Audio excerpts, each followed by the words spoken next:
we also have to understand that running a campaign, and I think it's a snag that most activists, most human rights defenders face in contexts like Zimbabwe, where democracy, freedoms and liberties are yet to be enjoyed. So we're talking about pre-emergent kind of setups and contexts. So information is also not going to be readily available. It's understanding how you have to navigate that hurdle of lack of information that is official, and ethical sourcing and evidence gathering is a key issue in terms of your live verification that you have to carry out. And for us, using that army of the researchers, the community researchers that we had, especially on different public projects that the government is running, we had to have pictures in terms of progress, and all this was available because maybe we would ask the government, how much have you spent on this project? Say it's Wange Thermal Power Station as an example, and you don't get those facts and figures and the numbers.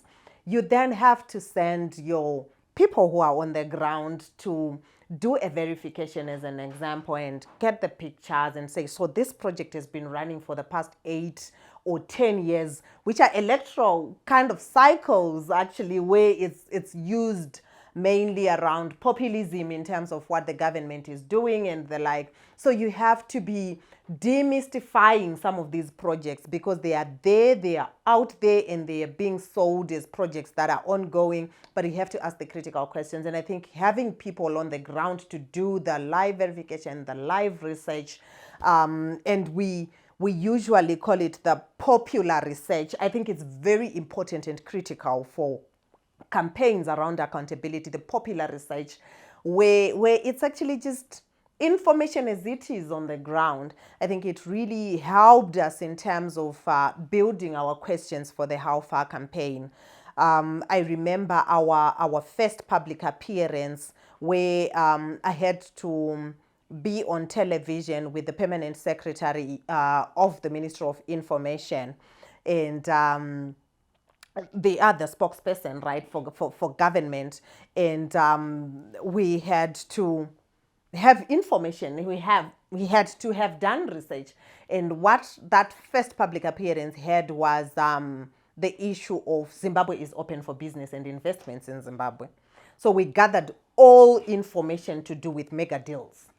Exactly. About Zimbabwe, be it in the energy, in the mining, in the public sector, road infrastructure, and the like, and what that has costed the government. Do a regional comparative in terms of, for example, Zambia, maybe it's hydropower thermal station and the like, Malawi and the like. So at a regional level, other countries, it has costed this much to produce so many megawatts of energy.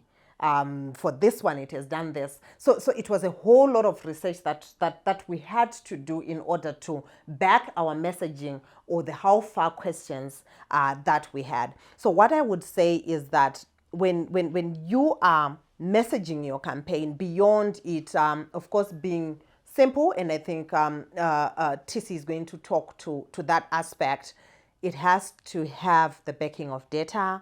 It has to have the pictures, it has to have the facts, it has to have, the visuals to it, it has to have the numbers to it, because those cannot be, you cannot deny or you cannot, conflict with figures and numbers, because that is then what you have to answer to. So back your questions with evidence, and research is very important. We had people that were looking at research all the time, around the clock, because we had questions that we had to answer to, and we knew that there was a response that was going to come from government. And like we have said, we were not getting as many of answers as possible, but we're getting responses. So we had to continue to probe, we had to continue to answer the questions, and we had to back that with evidence. We had 3 elements of the campaign, and that formed the basis for our billboards and most of our communication on digital. The question was how far? That was the main question that we're asking. The context was, which became the second element, was how far with what? And in that context, we could ask a lot of things. So the question would be how far. The context could be how far. I remember one of the billboards just was how far, jobs, jobs, jobs. because we're taking off a billboard from the incumbent who had said part of his election promises was jobs, jobs, jobs. So we just went to ask how far jobs, jobs, jobs, because the youth have no jobs. And that was the context. And we had a slogan or a motto that was "You deserve to know." And I think that that was driving the information around. We were trying to promote citizenry agency, and that has to be at an individual basis, that you deserve to know this. And at the last point of every communication we had a call to action. So the idea with the call to action was follow this website, click here, go here. And when you went to that, we just had a lot of other information that's coming in. The idea was to keep people abreast with the questions and also with the responses. And one of the things that happened is we got responses and not necessarily answers from the people that we're not asking. And we know that this was done to dilute the hashtag #HowFar campaign. I remember the people in the ruling party, ZANU-PF, came up with so far, and another group in there came up with this far. What we're trying to do is to respond, but we're looking for answers around specific issues. And as Jay says, I think one of the first public appearances she had with the permanent secretary, she was armed to the teeth with information. And as I've said, that whenever you're engaging, either you're putting a billboard, you're putting a press ad, your competition is going to respond or is going to answer, depending on how you take it. But they're going to, once they do that, you need to anticipate what they're going to do. So I remember watching that. I had a conversation with Jay before she went to the interview. She was also obviously worried about security. And for me, that was the list of my worries, because I was worried about the context and how that interview would play out. Because that was her first public appearance after launching the interview. It was going to set the tone for the campaign.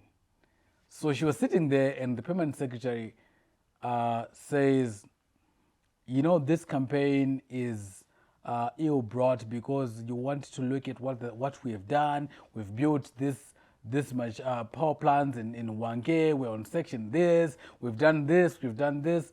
And he went all about all what we've done.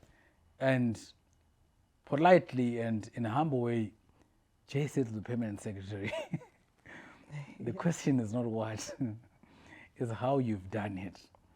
Yeah. And he went berserk after that. So the idea was she had to be armed to the teeth with information, but she had also to anticipate what he would do. We anticipated he was going to do that because they'd already prematurely so. They'd actually put information around so far. We've built this dam, we've built that. And the question was not what you've built, it's how have you done it? How have you used the money? Can you account for the money? Because it's easy for someone to say, we've invested X amount in command agriculture. Yeah.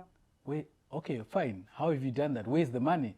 Can you account dollar for dollar on the returns that we got from that money? Where's the money now? Because we're still importing maize meal. We're still importing wheat. We're still importing all these things.